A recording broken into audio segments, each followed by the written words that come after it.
करीना कपूर, जिनको हम प्यार से बेबो भी कहते हैं, इन्होंने अपने करियर की शुरुआत की सन 2000 में मूवी रिफ्यूजी से। जब वो इंडस्ट्री में आई तो वो टिपिकल पंजाबी फेस था उनका, थोड़ा सा चबी चीक्स थे और थोड़ी सी प्लम्प थी। पर धीरे धीरे उन्होंने ज़ीरो फिगर ला करके टशन मूवी में एक तहलका मचाया और हर लड़की की चाहत थी कि उनके जैसी ही खूबसूरत कमर हो। पर खूबसूरत कमर पाने के चक्कर में हमारे चेहरे का जो ग्लो है वो कम हो जाता है, आँखों के नीचे गड्ढे बनने शुरू हो जाते हैं, चीक्स में हॉलोनेस आनी शुरू हो जाती है। लेकिन बेबो के चेहरे में ऐसा क्यों नहीं हुआ? क्यों करीना की जो चीक बोन्स थी वो उतनी ही हाईलाइटेड थी और उनके फेस का जो ग्लो और ग्लैमर है वो कंटिन्यूअस बरकरार रहा। तो आज के वीडियो में हम बात करते हैं कि अंडर आई हॉलोनेस या डार्क सर्कल्स का क्या ट्रीटमेंट है और हाई चीक बोन को क्रिएट करके हम कैसे अपने फेस को और अट्रैक्टिव बना सकते हैं।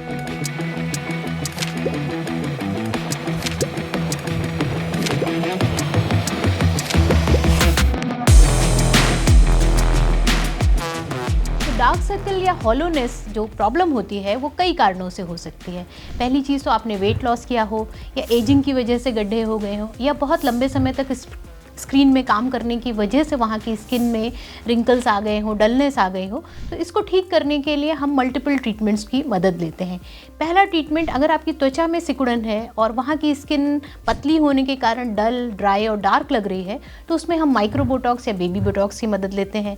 वहाँ पे हम PRP ट्रीटमेंट की मदद से भी स्किन को रिजुविनेट कर सकते हैं या स्किन बूस्टर्स का प्रयोग कर सकते हैं। इसके अलावा कई लोगों की जेनेटिकली वहाँ की जो बनावट होती है हड्डियों की, उसकी वजह से वहाँ पे एक गड्ढा जैसा दिख रहा होता है। इस गड्ढे को फिल करने के लिए अमूमन हम फिलर्स की मदद लेते हैं, जिससे हम उस पार्ट को एलिवेट करके, एनहांस करके आपकी डार्क सर्कल या हॉलोनेस को करेक्ट कर सकते हैं। फेशियल कॉन्टूरिंग या चीक को एनहांस करना, जिसमें हाई चीक बोन हो सकता है, लोअर फेस स्लिमिंग इफेक्ट हो सकता है, इसको भी क्रिएट करने के लिए हम 2-3 ट्रीटमेंट्स की मदद लेते हैं। पहला ट्रीटमेंट है फिलर ट्रीटमेंट, जिसमें हम चीक बोन के आसपास में फिलर को इंजेक्ट करके उस पार्ट को एलिवेट करते हैं, जिससे आपके चेहरे पे पड़ने वाली जो लाइट है वो इस तरह से रिफ्लेक्ट होती है कि आपका फेस चिजल्ड लगता है और आपके फीचर्स शार्प लगते हैं। इस इफेक्ट को पहले हम लोग मेकअप की मदद से क्रिएट करते थे, बट अब आप नेचुरली भी फिलर्स की मदद से कर सकते हैं। इसके बाद अगर आपकी स्किन सैगिंग शुरू हो गई है एज की वजह से या वेट लॉस की वजह से, वहाँ पे हम थ्रेड्स की भी मदद ले सकते हैं। थ्रेड लिफ्ट की मदद से भी हम high cheek bone effect create कर सकते हैं। जो आपका लोअर चीक है जो सैगिंग हो रही है उसको हम वापस एंकरिंग करके टाइट कर सकते हैं। इसके सिवा अगर आपकी स्किन में डलनेस आ गई है, ड्राइनेस आ गई है, स्किन आपकी एजिंग साइंस शो कर रही है, तो वहाँ पे हम लेज़र्स की मदद भी ले सकते हैं, जिससे स्किन को रिजुविनेट किया जा सकता है।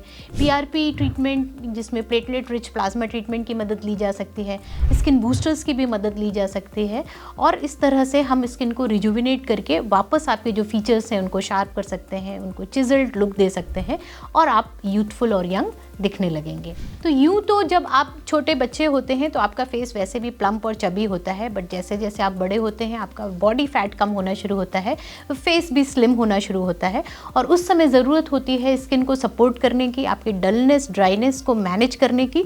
तो करीना कपूर या बेबो ने अपने लाइफस्टाइल को ठीक करके अपने फिगर को भी मेंटेन किया है और साथ ही में चिजल्ड लुक वाला जो फीचर्स हैं, उनके शार्प हाई चीक बोन हो, चाहे हेल्दी लुकिंग यंग फेस हो, उस सब को आप भी अचीव कर सकते हैं इन ट्रीटमेंट्स की मदद से।